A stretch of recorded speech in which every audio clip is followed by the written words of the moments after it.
Hola a todos, soy Meca Gaes, la escritora de la saga La Estrella del Norte, y hoy vengo a hablaros de un poco de la diferente estructura que tiene la saga y de los personajes un poco diferentes que tienen.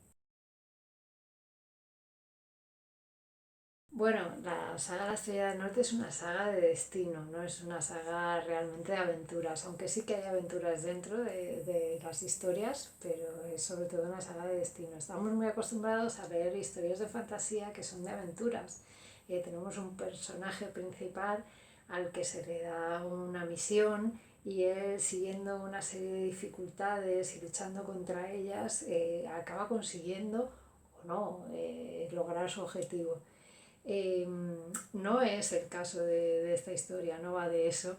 Sí que es verdad que va a haber aventuras dentro de las intrahistorias y nosotros de hecho comenzamos con una especie de aventura en la que Dostra se levanta y se despierta de su sueño y tiene una misión que es destruir el orbe y bueno, pues vamos a ir viéndole avanzar en esa historia. Pero desde luego ni mucho menos la historia se queda ahí y va muchísimo más allá, va a ir muchísimo más allá.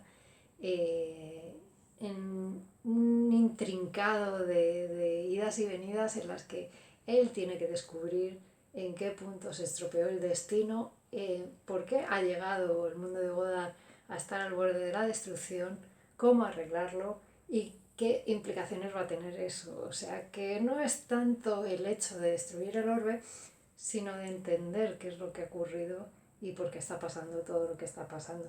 Y para eso sí, va a haber que ver el pasado y por eso hay siempre historias que van hacia atrás dentro del libro y va a haber que encajar todas esas piezas para ver hasta dónde nos llevan y a ver qué descubrimos, a ver qué ha pasado ahí y a ver en dónde se han metido todos sin saber qué es lo que ha ocurrido, porque nadie sabe lo que ha ocurrido en el pasado.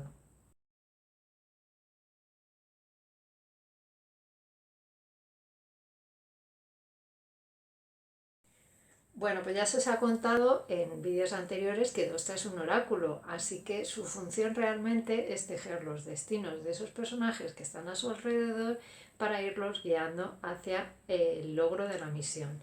Eh, ¿Cómo cambia esto todo el paradigma de construcción de personajes? Bueno, pues lo primero que tenemos que tener en cuenta es que todos los personajes que hay a su alrededor son personajes principales. Es decir, cuando os cuente la historia de Suana, Suana es un personaje principal. Cuando os cuente la historia de Lady Elena también es un personaje principal.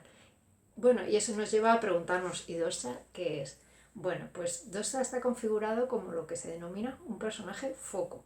Los personajes foco suelen ser personajes casi divinos o semidioses o hechiceros. Son personajes que llegan a un mundo con una misión que no van a compartir del todo con nosotros, es decir, ellos no nos van a desvelar al completo sus planes, se nos quedan un poco ocultos y por eso no llegamos a entenderlos del todo. Son personajes un poco oscuros, distantes, además al ser inhumanos, pues incluso en algunas ocasiones nos pueden generar un poquito de controversia porque su comportamiento puede que no sea el que nosotros esperemos como humanos, pueden llegar incluso a tener un comportamiento bastante irracional para nosotros y bueno, pues en estas circunstancias se les denomina personajes foco.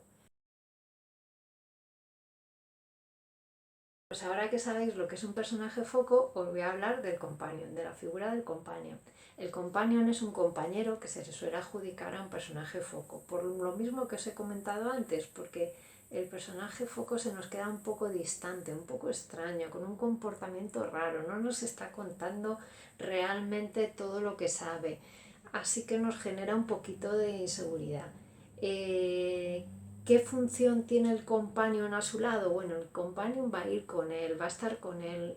Suele ser un personaje que es humano, muy cercano, muy tranquilo, alguien con quien conectemos, con quien nos sentamos cercanos. Y además nos va a ayudar en otras pequeñas cosas que en este caso nos ayuda mucho a los escritores. Por ejemplo, una de las cosas en las que nos ayuda es que hay veces que queremos que el personaje foco nos cuente algo, uno de sus secretitos. Es decir, el personaje foco tiene muchísimos secretos, pero de repente le apetece contarnos uno de ellos. Así que, ¿cómo nos lo va a contar? ¿Le hacemos que pase dentro de la escena y diga en sus pensamientos ese secretito? No, lo más normal es que podamos compartir ese secreto en una conversación con el companion. El companion es lo suficientemente cercano como para tener conversaciones con el personaje foco más íntimas, de forma que éste nos cuente ese secretito ahí, en esa conversación. Bueno, pues dentro de la saga La Estrella del Norte, el companion se llama Iska. Iska es un humano de la tribu de los Idus del Norte que va a hacer compañía a Dostra en todo su camino.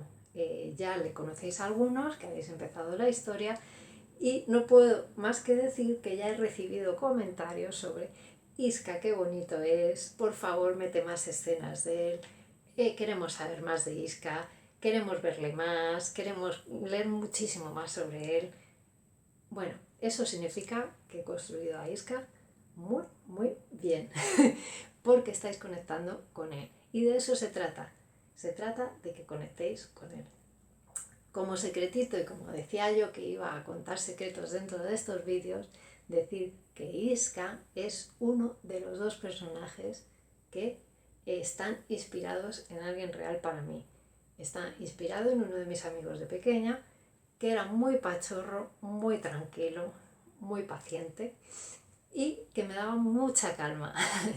Yo, que soy muy nerviosa, ya me veis que no paro quieta ni siquiera sentada en una silla, me sentía muy en calma y siempre me siento muy en calma cuando hay alguien muy tranquilo a mi alrededor. Así que Iska, espero que os aporte eso, es lo que he querido transmitir, que sea esa pieza que otorga calma dentro de la historia.